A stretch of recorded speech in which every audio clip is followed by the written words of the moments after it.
안녕하세요. 문화주주입니다. 오늘 여러분의 손에 쥐어드릴 작품은 러디어드 키플링의 정글북입니다. 1907년 42살의 나이로 역대 최연소 노벨문학상을 수상한 러디어드 키플링의 기록은 여전히 유효합니다.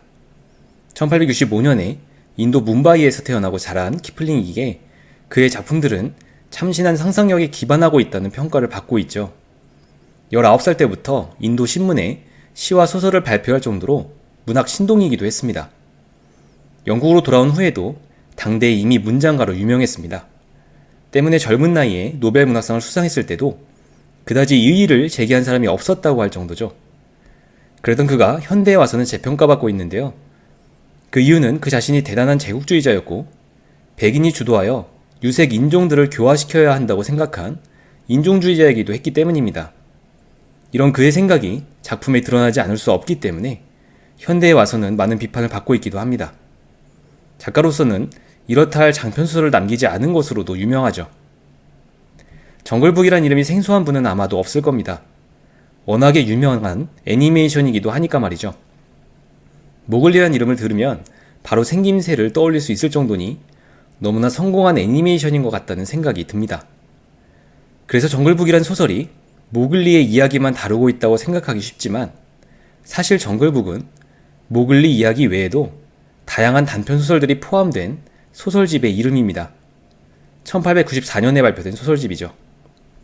앞서 작가 소개 때 말씀드린 바와 같이 키플링은 제국주의자였기 때문에 이 작품집에서도 그런 면모들이 곳곳에 드러나고 있습니다. 이 영상에서는 모글리 이야기를 위주로 소개해드리도록 하고요. 함께 정글북의 이야기를 읽어보도록 하겠습니다. 이 작품에 등장하는 주요 인물들과 동물들을 소개하겠습니다. 모글리 이야기를 중심으로 소개해드릴 예정이니까 그 이야기에 나오는 인물과 동물을 소개해드리도록 할게요. 주인공은 이미 많은 분들이 아시는 바와 같이 모글리라는 소년입니다. 모글리는 아기일 때 마더울프와 파더울프라는 늑대 부부에 의해 거둬집니다. 모글리의 스승이자 친구가 되는 곰 발로와 흑표범 바기라가 등장하죠. 모글리를 싫어하고 호시탐탐 노리는 시어칸이라는 호랑이도 나옵니다. 시어칸에게는 최측근인 자칼 타바키가 있죠. 거대뱀인 카 역시 독자들의 이목을 끄는 동물입니다. 이 작품의 주요 줄거리를 소개하도록 하겠습니다.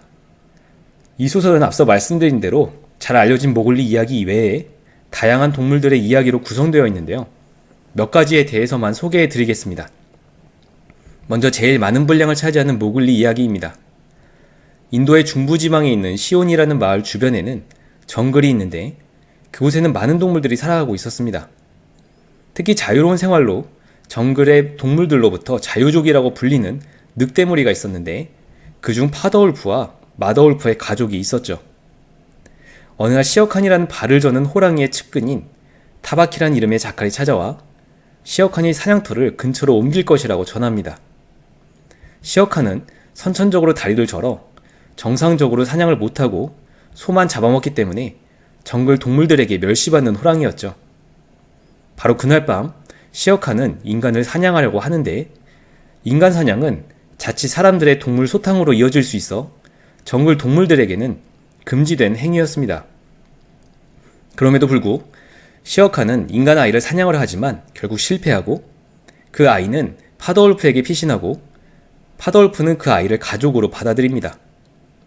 개구리라는 의미의 모글리라는 이름이 붙은 아이를 늑대무리에 가입시키기 위해 늑대 집회에 참여하고 갑론을박이 벌어지죠. 그때 발로란 이름의 곰이 모글리를 변호하고 나서고 박이라는 흑표범이 소 한 마리를 잡아 모글리의 생명을 대신하여 모글리는 늑대무리에 받아들여지게 됩니다. 그 후 모글리는 발로와 바기라의 교육과 도움을 받으며 정글의 동물들처럼 자라나게 되죠. 한편 정글 동물들은 지도자도 없고 제멋대로 살아가는 반다로그라는 원숭이 떼를 멸시하고 상대조차 하지 않는데 어느 날 어린 모글리가 반다로그들과 이야기를 하다가 발로에게 혼이 납니다. 그 장면을 엿보던 원숭이 무리는 모글리를 납치하여 잡아가는데 모글리는 그 와중에 하늘의 매에게 부탁하여 자신의 위치를 발로와 바기라에게 알리죠. 발로와 바기라는 반다로그들의 천적인 카라는 이름의 큰 뱀에게 원숭이들이 그를 무시한다고 충동질하여 원숭이들의 근거지를 급습하죠. 칸은 눈빛을 통해 사냥감을 현혹하는 사냥법을 사용하는데 발로와 바기라마저 현혹될 뻔했으나 모글리의 도움으로 겨우 정신을 차리고 함께 도망칩니다. 세월이 흘러 모글리가 늑대무리에 들어온 지 10년이 지났지만 시어카는 모글리에 대한 원한을 잊지 않고 있었는데요. 늑대무리의 지도자인 아켈라가 늙어 사냥을 하지 못하게 되자 그들의 관습대로 아켈라를 죽이고 새 지도자를 뽑기 위해 총회가 열립니다. 바기라는 그 총회에 시어칸이 참석하여 모글리를 잡아가려 할 것을 예상하고 모글리에게 모든 동물들이 무서워하는 불씨를 준비하라고 조언하죠. 마침내 총회가 개최되고 시어칸과 타바키는 늑대무리를 충동질하여 인간인 모글리를 쫓아내는 것에 성공하지만 모글리는 불씨를 이용해 시어칸과 그의 동조한 늑대들을 공격합니다. 하지만 모글리는 정글을 떠나 사람들 틈에서 살아가기로 결심하는데 모글리를 본 사람들은 그의 괴이한 외모에 상당히 놀라죠. 모글리는 마을에서 소떼를 치는 일을 맡게 되는데 어느 날 늑대로부터 시어칸이 자신을 노리고 있다는 첩보를 듣게 됩니다. 그는 꾀를 내어 자신이 모는 소떼를 이용해 시어칸을 향해 돌진하게 만들고 다리를 저는 시어칸은 피하지 못해 압사하죠. 모글리는 시어칸의 가죽을 벗기는데 한 사냥꾼이 그것을 빼앗으려다 실패하자 마을 사람들에게 모글리가 동물로 변하는 주술사라고 험담을 하여 결국 마을에서 쫓겨나게 됩니다. 결국 다시 정글로 돌아온 모글리는 자신에게 호의적인 동물들과 함께 살아가기로 하죠. 다음으로 하얀 물개라는 제목의 이야기입니다. 베링의 방면에 노바스토시나라는 곳에는 엄청난 수의 물개들이 살아가고 있었습니다. 물개의 수가 너무 많은 나머지 그들은 생존을 위해 서로 싸우며 경쟁하는데 코틱이란 이름의 물개가 태어나죠. 코틱은 거의 모든 물개가 검은색인 것과 달리 흰색의 물개인데 코틱은 어느 날 사람들이 물개들을 사냥하는 모습을 보고 충격을 받습니다. 코틱은 사람이 없는 평화로운 해변을 찾아 헤매고 갖은 고생 끝에 한 해변을 발견하여 동족들을 이주시키려 하죠. 하지만 물개들은 코틱의 말을 들으려 하지 않고 화가 난 코틱은 동족들을 공격하여 힘으로 제압한 후 강제 이주를 시작합니다. 그 결과 물개들은 인간들이 없는 곳에서 살게 됩니다. 이제 이 작품의 감상평을 공유하도록 하겠습니다. 먼저 이 작품은 육식동물들만의 세계를 그리고 있다는 점입니다. 모글리 이야기에서 특히 두드러지게 나타나는 부분인데 모글리와 소통하는 주요 등장 동물들은 늑대, 곰, 흑표범, 호랑이, 뱀 등 육식동물들입니다. 초식동물들도 등장하긴 하지만 이름도 따로 없고 말도 못하는 존재로 그려지고 심지어 같은 동물인데도 육식동물들의 먹이로만 묘사되고 있죠. 발로와 바기라가 원숭이들에게 잡혀간 모글리를 구하기 위해 카에게 부탁하러 가는 장면에서 그들은 이런 이야기를 주고받습니다. 카는 나이가 아주 많고 영리해. 무엇보다 언제나 배가 고프지. 염소를 여러 마리 주겠다고 하자. 염소 역시 같은 동물임에도 그들은 무슨 열등한 존재를 다루듯이 취급한다는 것을 발견하게 되죠. 이런 장면이 별것 아닌 것으로 보이지 않는 이유가 이 작품이 쓰여진 시대적 배경 때문인데 이 책은 제국주의가 만연한 1894년에 발표되었습니다.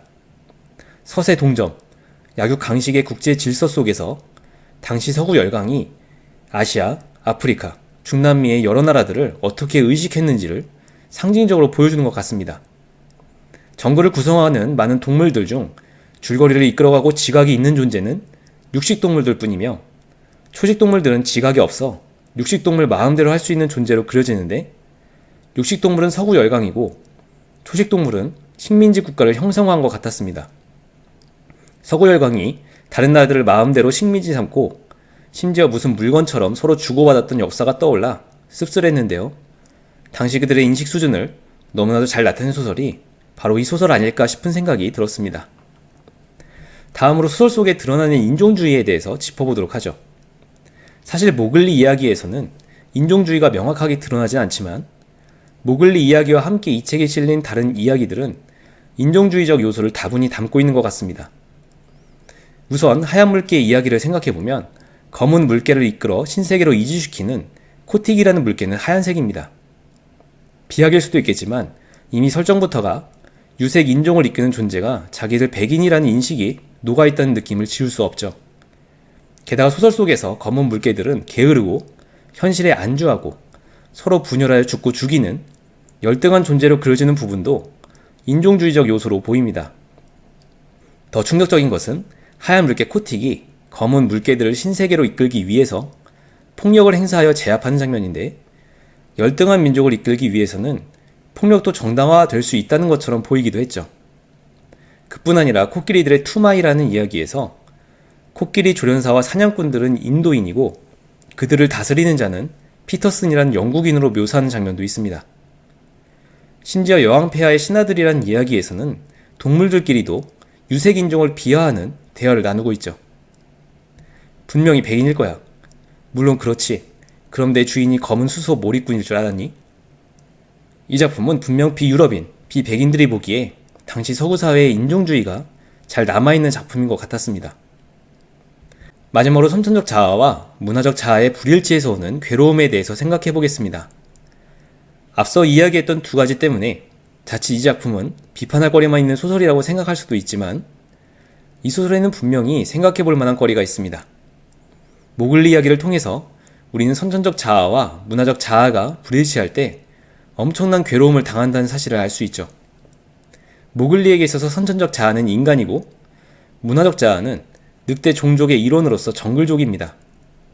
모글리의 이런 양분화된 자아는 결정적인 순간마다 그의 발목을 잡으며 괴롭히는데, 그는 늑대무리에 받아들여지고 나서도 끝없는 의심과 시기를 받죠. 그러다가 그것을 이용한 시어칸의 음모로 인해 모글리는 늑대무리에서 추방당하고 인간 세계로 들어가게 됩니다. 사람들은 자신들과 다른 모글리를 어렵게 받아들이지만, 시어칸을 죽이고 나서 한 사냥꾼이 꾸며낸 헛소문으로 인해 모글리는 또다시 추방당합니다. 결국 그는 어디에도 속하지 못하고 혼자 살아가게 되는데, 이러한 괴로움을 모글리는 이렇게 토로하고 있죠. 지난번엔 내가 사람이라서 추방됐어요. 이번에는 내가 늑대라서라니요. 실제로 우리는 주변에서 선천적 자아와 문화적 자아가 일치하지 않아 괴로움을 당하는 사람들을 흔히 보게 됩니다. 양쪽 집단 모두에게 받아들여지면 좋겠지만, 안타깝게도 그들은 양쪽 모두에게서 배척당하고 주변인으로서 떠돌게 되는 경우가 많죠. 같은 문화에 있는 사람들은 선천적 특성이 다르다는 이유로, 같은 선천적 특성을 가진 사람들은 다른 문화에 있다는 이유로 그런 사람들을 배척하려고 한다는 겁니다. 우리는 왜 우리와 비슷한 점에 주목하지 않고 다른 점에 더 주목하는지를 생각해보게 만드는 내용이었습니다. 여기까지 정글북 줍줍이었습니다. 단순히 어린아이들이 읽는 동화라고 생각하지 마시고 우리에게 던지는 우화라고 생각하시는 게 좋을 것 같습니다. 제가 소개해드린 두 가지 이야기 외에도 재미와 의미가 있는 작품들이 많이 있으니 시간을 내서 읽어보실 것을 추천드립니다. 지금까지 문학줍줍이었습니다. 감사합니다.